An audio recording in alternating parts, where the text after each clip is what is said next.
V závere tohto modulu máme samozrejme akčnú úlohu, ktorá je zameraná na taký maličký pokus začať robiť prvé kroky. V prvom module sme sa zameriavali na to, aby sme sa začali rozprávať o tom s deťmi, ako emočne na nás technológie pôsobia.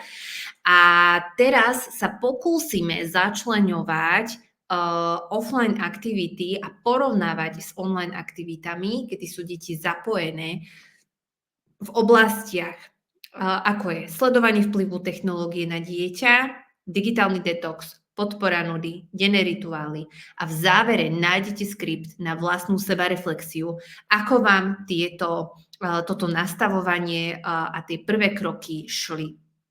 Opäť tu máte v týchto jednotlivých oblastiach telo a myseľ, digitálny detox, nuda, nastavené presné úlohy, čo máte urobiť a akým spôsobom ich podľa veku máte odkomunikovať so svojím dieťaťom. Dajte si na to dostatok času, napíšte si, akým spôsobom vaše dieťa na tieto úlohy, na túto vašu komunikáciu reagovali. Je to nesmierne dôležité. V závere, keď vyskúšate tieto techniky, keď vyskúšate si s deťmi nastavovať tieto veci, zatiaľ nenastavujeme žiadne pravidlá. Zatiaľ skúšame, ako deti budú na to reagovať a vy prosím, napíšte mi do skupiny pri tom, ako ste toto skúšali s vašimi deťmi, ako deti na to reagovali, ako ste sa v tom cítili a aké možno nastali nejaké vaše strety, v čom ste sa nevedeli s deťmi prepojiť.